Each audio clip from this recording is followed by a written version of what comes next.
Hey, welcome back to our episode. Another episode, book 44. Um, book 44 is Born to Run by Christopher McDougal. So, what Yes. do we learn today? Yeah, this is easily one of the biggest surprises that I've ever read, one of the best books that I've ever read. Definitely in my top 10 of all time, favorite books that I've ever read, Mhm. for sure. Uh and part of it maybe is because I was just so surprised by how good the book was about, or Right. by how good the book was in general. But yeah, no, I'm looking forward to this conversation today. Just because it's a book that I really enjoy talking about. Um, so what's this book about? This book is about this guy. His name's Christopher McDougal. He's a runner, but he's always in pain. And it feels like his knees hurt all the time and his feet hurt or whatever. There was just a lot of like he couldn't run more than a couple miles or something along those lines. He went to a bunch of doctors, tried a bunch of different shoes. He couldn't figure it Mhm. out. Like, what is going on? Then he heard about this tribe of people down in Mexico called the Tarahumara. They live in Mhm. like the Sierra Nevada mountains, and they run like hundreds of miles all the time. They run in sandals, and they don't wear clothes. They do, like half the time they run barefoot. They're and he's like, how are they doing this? He was like, I want to learn like all the secrets of the Tarahumara and how they do what they do. So he sets out on this quest to go explore and learn about them. He meets this guy named Caballo Blanco. Mhm. The white horse is what the Tarahumara call him. Uh-huh.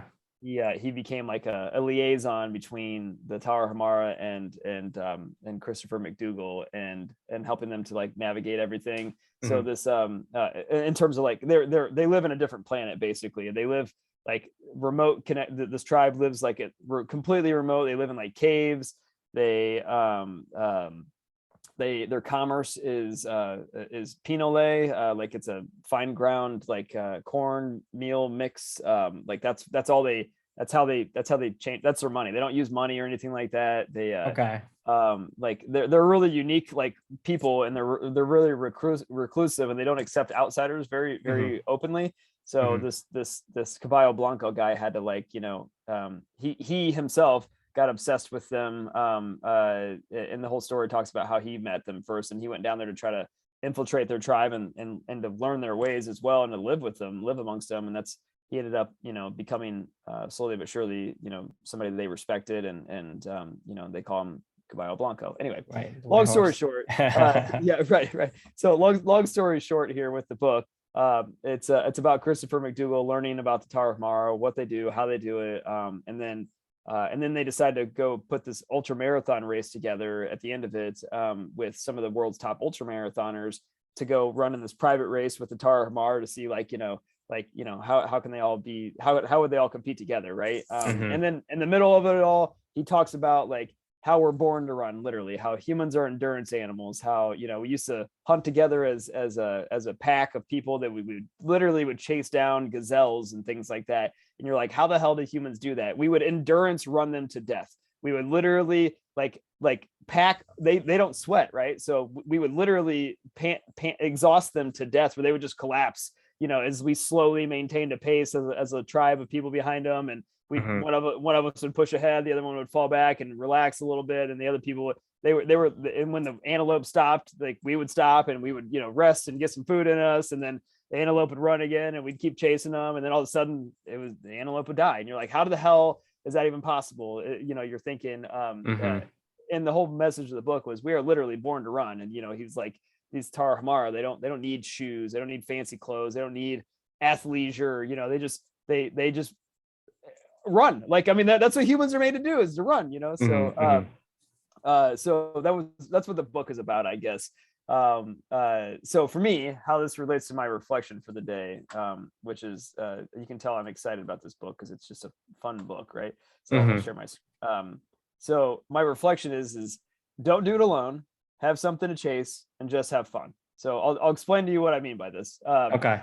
So as I'm listening to this book, for me, I've always personally had a like a I don't know if conflict's the right word, an aversion to running, like a distance running. Like I hate it. Like I've always hated it my whole life. Like I've just never enjoyed getting out and running for 5, 10, 20, 30 miles, whatever. These people just for fun. Like it's not fun for me. Like I love tennis, I love playing sports. I love swimming, baseball, basketball, whatever. It doesn't matter. Like I love that constant competition and keeping my brain, on something and engaged. And I feel like when I'm out running, I always just feel like I'm like, this is boring. What's the point? Like I don't have any goal. I don't have whatever, it's just, it always bothered me. And I've always been like, what is wrong with me? I was like, do you have to be some Zen master to like master, like, how to enjoy running? Like, I mean, I know that humans are born to run and everything, right? Like, and I know it's an important part, and I do it, but I begrudgingly do it. It's not, I don't love running, as I was reading this book and I was listening to Christopher McDougal tell his story and explain, like, as he learned about the Tar Hamar and what they do and how, and he was observing their tribe and like how they run and why they run and what they do.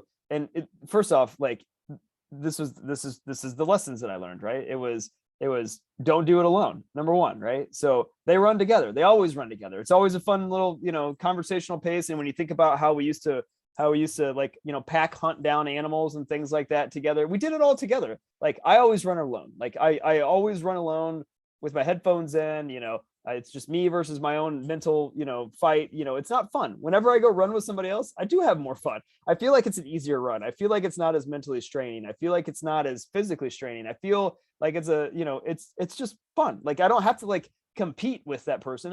We're just running together, and it does actually make things easier. And then have something to chase. So like when I think about the deer hunting, right, or hunting down like antelopes or what, like we had a point to our running. Like it wasn't just to go run. Like it wasn't just to go, oh, I got to get my 5 miles in because I sat all day long at the office. It was like, hey, we're doing something. When the antelope stops, we stop. Like it's fine. But like you focus on what you need to do. You're running in a pack together. You're doing your thing, and you have an objective. Like you have some outcome. You're not even thinking about running. It reminds me of tennis in that regard, right? Like I'm running like crazy in tennis, but I'm not thinking about running. I'm thinking about the objective that I'm trying to do. It keeps my mind engaged the whole time, and it keeps me constantly going, oh, I got to wait for him to, the antelope's going to turn right. It's going to turn left. I got to be on my high, oh, hey, get Tommy into here. Like I'm slowing down a little bit. I got to pull back, you got this whole chase pack going on, right? And it's something to like to be engaged on and to have something to chase. And then the final thing is just have fun, man. Like every time they would see the Tar Hamar, they were smiling. They would run with a smile on their face. When I play tennis, like I just smile. I have fun. Like I'm enjoying myself. Like I'm not out there straining, going, looking at my watch, going, oh, I'm going too slow. I'm going too fast. I gotta, that's what I'm doing when I'm running. Like I'm like always trying to pace myself and push myself harder. And I'm not having fun. Like, so I'm not doing it by myself. I don't have any goal, and I'm not having freaking fun, because I'm always trying to like push myself to do something, and that's what I learned from this book was like, just enjoy what you're doing and do it with other people, have fun, and have a target you guys are all going after to like keep yourself engaged. It's mental, meaningful work, so like I don't know if that's what they meant for me to get out of this book, but I don't know, man. Like I loved it. I thought it was like just such a good like way to reframe like why I hate running, and it's definitely helped me to not hate running as much these days. Yeah. So the question is that I pose to everybody is, how can you turn something that feels like work into fun? Number one, I know you'll love that topic, and then two, just love to get your thoughts on all that I just laid out there. Right. Yeah. Okay. So I think regardless of what the book may intend, I think the point is that we can learn something from from anywhere and get inspiration from anywhere. And this book kind of teaches us some lessons, whether or not it's a direct or indirect lessons that we learn. But the lesson that you learn from the book, it's very valuable. Like I said, it's one of those things where you never know where you get inspiration from, and just because the book may intend something else, but you may read between the lines and say, well, because I see some similarities or some sort of patterns in what I read in this book, and then also some other nuggets of information from other books, I put two and two together and I create something that is okay. I think this is the way it works. For me, I think when I'm hearing you saying all these is I think people are born to run, and I think that's because that's the way that we live. for thousands and even millions of years. And then, when we start to put shoes and stuff on our feet, right? It's the modern invention. It may not even Right. be natural and suitable for us to wear shoes because there are. I mean, because if you say I'm put on a pair of shoes and I run, I can run just as fast, or I can run. But Actually the worse. the effect of it is, it may make your bones a little bit, awkward or whatever the case may be, and there is a side effect to that in the long run, maybe a year from now, whatever, and that Oh yeah. that that that eventually transition you into from a runner into this person who is In hated to constant run. pain and Right. You hate yeah, to yeah, run yeah. because you were in pain, not Right. because of the act of running itself, Right. right? Right. And so I think, the modern invention sometimes isn't good for you because, like I said, you are been I guess conditions and formed for much longer than we Yeah. have been in the last modern few hundred years, few thousand years, right? Even like Yep. 2000 years or whatever. Even like in the early, um I guess, like in early, like BC's, we have people wearing like a lot of sandals that kind of uh Yeah. conforms to the foot, but now we have these layers of things that it's unnatural, and for us to put that on, just like, I'm going to go swimming with a spacesuit on. I mean, it's just not made for that, and I think that creates that disconnect, Yep. um from our natural environment. So I think, um the shoes is a factors in kind of distancing us from our natural tendency to be a runner. And I Yep. think that's how I kind of get the lesson from this book. Also, that when you're talking about, don't do it alone and have something to chase, I think, it's also about psychology, right? And we have to, our brains, I guess, is conditions to be stimulated, to be engaged when we have other people, and Right. our genes is specifically created to work together, right? Because Yep. that's how our species have evolved over million of years. Is we work in groups. That's the way the Yeah. species work. So if you take away your tendency, your natural ability, of course you're not gonna like it. I And know. if It's you it if doesn't you make I can't believe it took me this, like I think about tennis, right? Like I literally run, I could go play tennis for 5 hours and not even blink an eye, uh-huh, and I'm running the whole time, and but I don't do it alone. I'm right. always engaged, you and you always it you will never gets always tired. have an opponent or some, people that work or you play with you, like when you play Right. double. So when you play tennis, it's different from running, because running is you do it solo, and everybody seems nowadays that does it. They just, run, and they put on headphones and they Right. just run and don't pay attention to anything.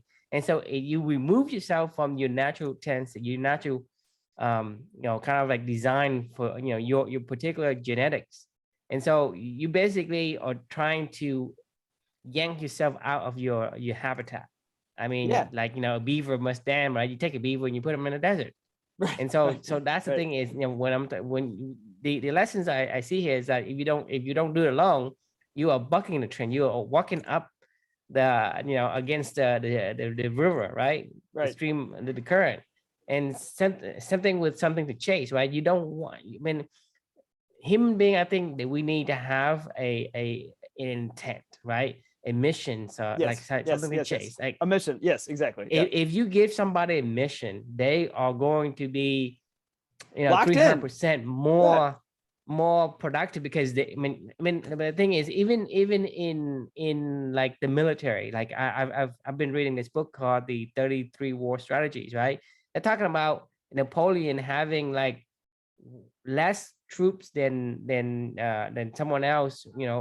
He said that if I can give him a mission, it's a 3-1. That means that I can take on an army the size 3 times the size of my Yeah. army, and I It's a can great still point. win Yeah. because the man has a mission. So having that something to chase, I think it's also our natural tendency as as a part of our species, as part of Yeah. our genetics. So, if you are taking away those elements, you're essentially yanking yourself out from your own natural habitat and putting into something foreign. And I don't think that's gonna be good for you. And and I think we become so much distance in terms of the way technology has given us the illusions of ourselves being connected, like the social media, for example. Right.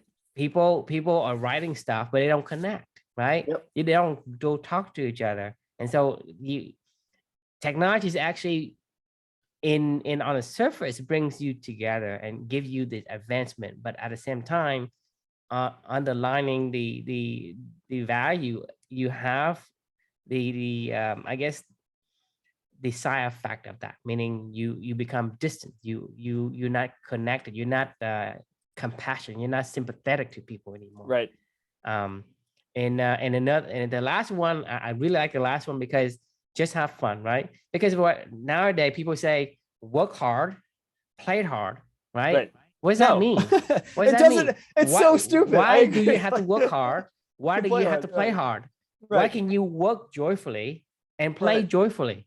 I agree. They Right? should both be fun, like Right? it's not, it doesn't have to be one's painful, the other one's, like uplifting. I Like mean, even the word "play hard" is saying, it's you're stupid. doing Yeah. something you don't want to do.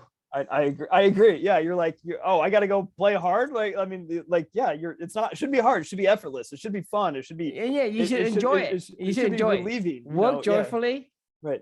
play joyfully, Yeah. Exactly. enjoy what you do. Exactly. That All is of what you do. that is something that we used to have with modern technology, with all these new, I guess, pressures from the society. We need to be useful, and we force ourselves into Right.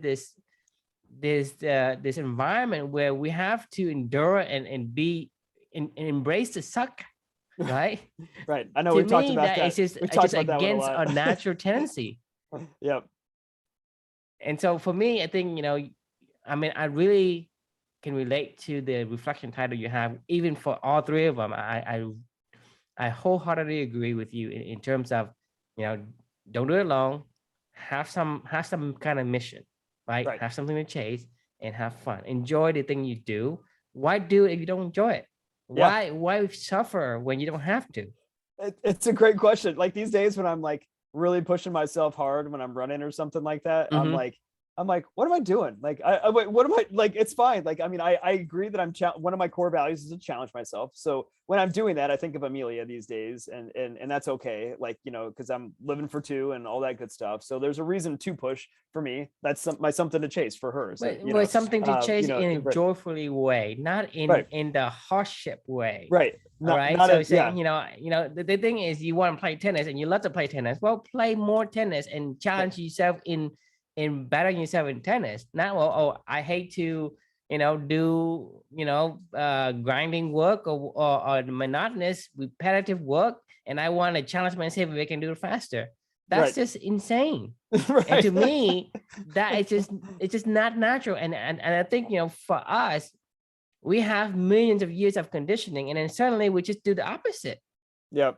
And you wonder why people having stress, and people having, like, I mean, You're right. they keep saying I'm going insane, and I don't want this, I don't want that. But the thing is, that's because you're going against the grain. You go up the river. Yeah, you're fighting nature, and You're fighting your own natural tendency, right. which is nature, right? Nature Yeah. have conditioned you for millions of years, and then you have the last few thousand years that you kind of go the opposite way. Yep. Yeah. Suddenly, Yeah. you drive it Makes down no the sense. river. Now you're trying to get your canoe up the river, and then you say, "Why is this so hard?" Right. It reminds me of your parable that you always talk about with your Mexican fishermen or whatever. Which if I'm not going to say the whole story here, but if you know the story, and if you already know it and you're listening, like, go Google it or whatever. It's a fun story. The moral of the story of the Mexican fisherman is he's happy as a fisherman, living in a small village, and he is going to always be happy. You know, like he goes, like somebody tries to convince him to go do all this other stuff, and to ultimately get back to being happy as a fisherman in a small little village, you know. But the only reason I bring that up is it reminds me of these Tarahumara, right? Like the tribe, you know, they, like, who's to say they're not happier than we are? They live in a cave and they run around, they eat pinole all day long, and that's their commerce. They don't have money, they don't have sky rises, they don't have, you know, plumbing, like electricity, right, but whatever. I mean, like, that's what I'm saying is in terms of whatever that's you, right? So if you take a cactus, right, and you put it into a rainforest, it will die. Right. It will die. It can't survive. Yeah. Right. And you take a tropical plant and you put it in a desert, it will die. Right. So it isn't about, well, something is better than another. It's about compatibility. Right. Right. If you're a beaver, you want to be in a river where you can dam. Right. You can't be in some other habitat. It's just not. Right. I mean, so you can't say, well, the rain is better than the desert. Well, to the cactus, it isn't. Right. Right. And so it Good point. is basically you have to align yourself with your natural design, your natural tendency. Whoever, like I keep saying, you know, a painter must paint, a writer must write, right? So if your tendency to be a certain way, then use that as a leverage. Go with the river, go down the river, not up the stream. Right. Yeah, don't fight nature. You go sure. against the grain. Yeah. I remember reading a few other running books that I've read.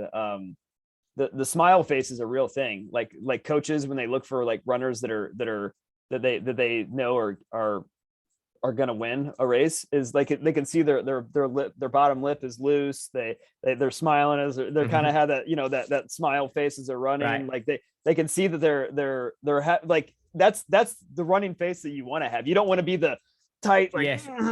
You know, as you're running, like, you know, because then you're like, your whole body is out of whack. Like, I mean, you're struggling, your back's starting to hurt, then your legs are hurting, and then you're getting a headache. Like, I mean, it's like all these things, like, you know, you just want to be smooth, relaxed, you know, like smile on your face, you know. I mean, because that's he's not a runner.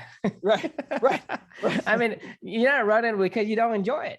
I mean, to say, hey, you know, I can run fast doesn't mean you're a runner. Agreed. Right. Yep. A runner, you have to enjoy it. If you enjoy playing tennis, you're a tennis player. You don't, then you're funny. Not. Regardless of what you can do or not. You remember the Andre Agassi story that we'll get to later on? Like, right. He was a tennis player, but he didn't want to. He hates tennis. He doesn't. He would probably rather be called anything but a tennis player, you know, if he had his choice, right? So like, are you, like, if you don't actually enjoy what you're doing, does it mean that you're, you know, even that, like, even if you're really good at it, like you said, like you can be, you know, Tiger Woods. Is Tiger Woods a golfer? Like, I don't know if he even loves golfing, you know, like it seems like he just loves to, you know, you know, he has something to chase for sure. I mean, that's something he's conquered, but he forgot to have fun, and he forgot to not do it alone. I mean, that's working hard. Okay. Right. Working hard is one thing, but what's the point? What's the point of working hard? Right. I think Tiger would tell you the point is, I think he would say there is no point. Like, I've ruined my family. I ruined my friendships. I've ruined my relationships. I've ruined all this stuff because of, you know, I wasn't having fun, and I did it alone, you know, like you can't be a lone wolf in this world, you know, like it's a theme that we've been talking about. We are genetically built to work together. That's how a species is able to outcompete somebody who is faster, like, you know, and somebody who is stronger. Like, I mean, the animals like are much faster than us, much stronger than us, and they can you know, basically survive in harsher environment than us. But only us are able to conquer the woolly mammoth, you know, any kind of terrain. I mean, talking about harsh environment, we are able to survive. We are the survival, I mean, the best survival species on this earth, because we are designed as in a genetic makeup to work together. Because the antelope can't, I mean, if you have one person chasing antelope, there's no way we can eat. We'll be starved. No. But if you have a you know, 5 or 6 people, even 10 people, and each other trying to tag team chasing the antelope's gonna get it's gonna get exhausted and it's gonna die, and then, you know, we can feast. I mean, we can eat, right? And so working together is our strongest strength that we have as a species. And so if you don't work together, you are basically going against the grain of your genetic makeup. Agreed. 100%. This is a fun book. You should read it. I think anybody listening to this book, I would highly recommend to read it. Like it was not only was it like that I learned a lot from it, but it was entertaining as hell as well. Like, you know, Caballo Blanco and the race at the end of it. And there's a lot of characters in this book. It's just an awesome book. Like it's a really, really fun, awesome story. Learn a lot, and it'll change your perspective maybe a little bit on a few things. So Born to Run, here it is, Christopher McDougal, the hidden tribe, super athletes, and the greatest race the world has never known. Right. Yep. So let us know what you think, and we'll see you next time. Yeah, sounds good. See y'all. Yeah.